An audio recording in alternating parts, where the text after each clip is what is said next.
Reporting live from BBC News, this is Elizabeth Rodriguez.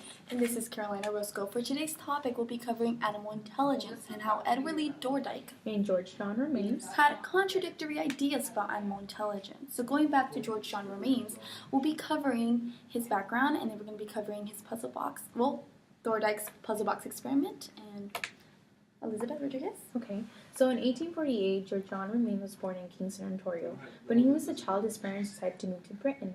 This was probably one of the best things that could have happened to young Romanes. That's when he met Charles Darwin, and he became one of his close friends. They became so close that Darwin gave him full access to his notes on animal behavior, which Darwin had worked on for years. He was constantly trying to show the development of intelligent behavior of particular species that was related to their placement on the evolutionary scale. In fact, he was able to find that the nervous system of the jellyfish acted as if they were a network of connected units.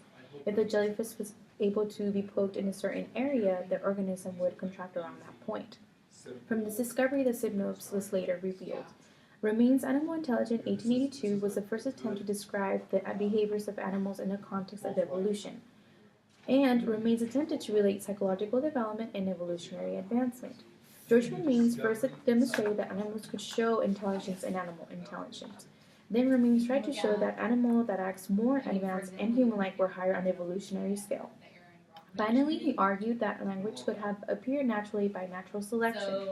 Romanes began to study on the basis of hybrid sterility. Romanes believed that there were barriers between species which protected them from infectious diseases. There are two types of barriers, external and internal. The external barriers are hygienic measures, and the internal barriers are each organism's immune response. More information about that would be, although some of Romanes' work was criticized, he would not have come up with these theories if he had not been criticized, which was really good that he got criticized. He believed that evolution had gone through many stages, and he could demonstrate this through many species. He used his work on a jellyfish to show that the nervous system had evolved from the purpose of sending a message from one part to another. Which now we go back to Carol, which is going to be describing more of the puzzle box. So Thorndike conducted extensive research on animal intelligence. Thorndike devised a system of learning called trial and error. It's based on random activities that leads to the goal. The puzzle box experiment is a great example of trial and error, and I'll be going back to trial and error just to explain it and elaborate more on it. He devised a classical experiment in which he used a puzzle box to empirically test the laws of learning. He placed the cat in a box, which was encouraged to escape to reach a scrap of fish, which was the reinforcement for the cat. So basically, Thorndike would put a hungry cat into a box and time how long it took for it to escape. The cats experimented with different ways to escape and the puzzle box and reach the fish. Eventually, they would stumble upon the lever which opened the cage. When it had escaped, it was put in the box again and once more, and the time it took to escape was noted. In successive trials, the cats would learn that pressing the lever would have variable consequences, and they would adopt this behavior, becoming increasingly quick and pressing the lever. In other words, the more they were exposed to the puzzle box, the more quicker they became in escaping the box. So going back to trial and error, at the beginning, the cat would make movements that will lead to errors. As the animal goes through a series of practice trials, errors were reduced and responses were mastered, such as maybe the cat in the beginning will smell the box and assume that's going to open the box, which it wouldn't, and then maybe tapping, and then sooner or later it would stumble upon that lever and it would open and they would receive that reinforcement, which was the fish.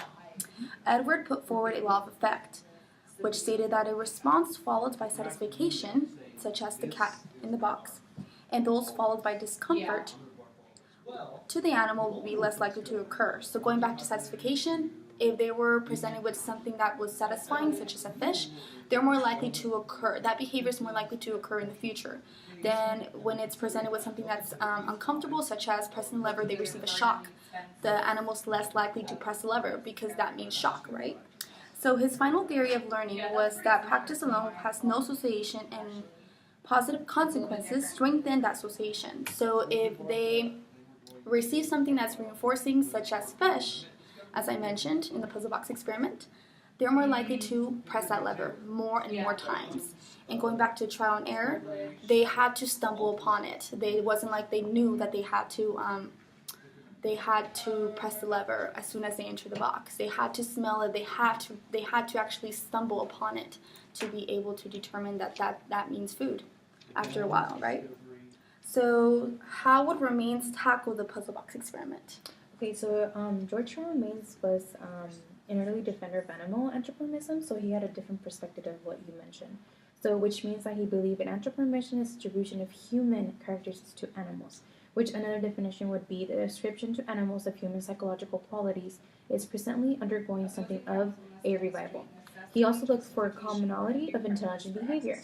So, Romaines had a different perspective of the puzzle box. Romaines believed that the cats would remember and understand that by pressing the lever of the doors of the puzzle box would open. Romaines also believed that the cats would study the puzzle box and fall into that conclusion, practically stating that the cats and all the other animals have human attribution, in which means in all animals are not that different from human beings.